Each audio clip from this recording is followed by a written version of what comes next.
everybody, Mayor Dan Toland here with another weekly update. Hope everybody had a great weekend with great weather and got out and enjoyed it a little bit, and it's a great week so far. Hope everybody's spending some time with their family and friends and relaxing a little bit.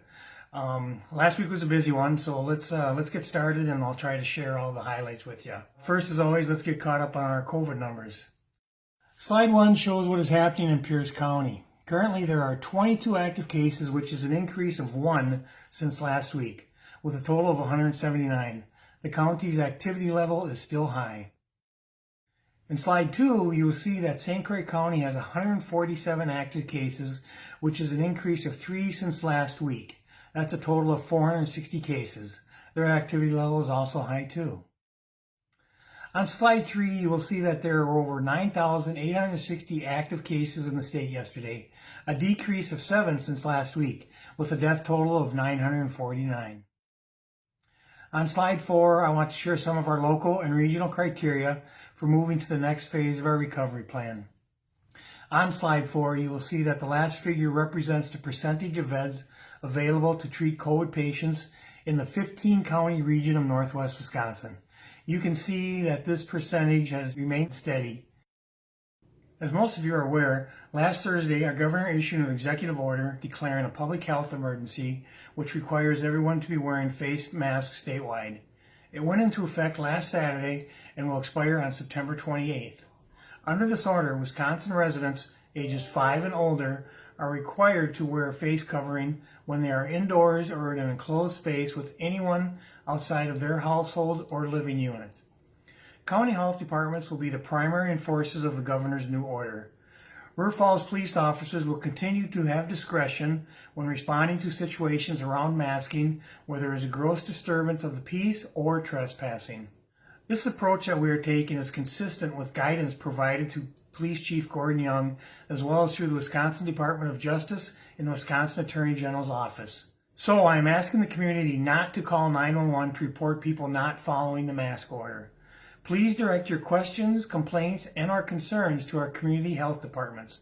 Their contact information can be found at the website on our screen. The goal of the governor's order is to increase use of face coverings in River Falls. We think that education and understanding are the best ways to achieve this, not through punishment or shaming. Also remember that some residents may be exempted from wearing masks for a number of different reasons. You can learn about the exemptions in the resolution that you can find at the webpage on your screen. I encourage everyone to wear a mask if possible. It is still the easiest way to help in this fight. Please remember to treat one another with kindness, respect, and compassion as we continue to work our way through this. Together is always easier. The River Falls School District and UWRF have been busy creating re-entry plans for the fall semester. Links to both plans are available at the city's COVID-19 webpage below. On Monday, July 27th, the River Falls Board of Education approved the Hybrid B cohort learning environment as the initial plan for returning to school for the 2020 through 2021 school year. A district task force took into consideration feedback from parents, staff, and students and relied heavily on professional health and education organizations in recommending the option to the school board.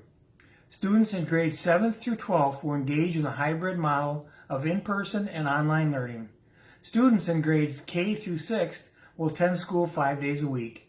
The district has put in place a host of COVID mitigation efforts to keep students, teachers, and administrators safe while at school.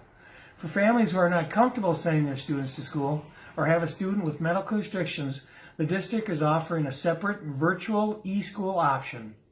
The hybrid decision is currently a short-term plan that remains fluid and is subject to change as we go along. UW River Falls is preparing to welcome all of their students back to campus for fall semester. With health and safety in mind, students will be required to wear face coverings indoors and outdoors if they cannot maintain appropriate distance requirements. Courses are being offered in 3 different formats: in-person, online, and hybrid, which is a mix of in-person and online. Classes begin September 2nd. Now I want to share a few updates. If you haven't seen the first edition of the city's new online newsletter called eSource, I would highly recommend it. There's a lot of information and resources that I think you might find helpful. You can find a link to the newsletter at the webpage before. While you're there, you can also sign up to receive the future newsletters in your email inbox. Also on the webpage below is a link to an important community survey that I hope you would take the time to fill out. The deadline to complete the survey is tomorrow at 5 p.m. The results will help us understand how you're dealing with the pandemic. The August 11th primary is next Tuesday. If you're planning to request a ballot online, you will need to do that at myvote.wi.gov by this Thursday at 5 p.m. If you have completed your ballot but have not yet mailed it in, you should do that soon, as it must be received at City Hall by 8 p.m. on Election Day, which is next Tuesday, August 11th. The same is true for ballots you put in the city's drop boxes. If you're planning to vote in person, absentee, you can do that at City Hall through this Friday, the 7th.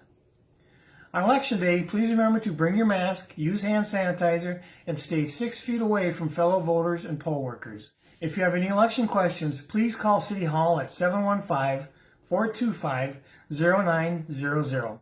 Our staff are always happy to help with any questions you might have. So that'll do it for this week. In the meantime, if you have any questions or comments, please do not hesitate to get a hold of me at dtoland@rfcity.org. Until then, be safe and be careful and be happy. Bye now.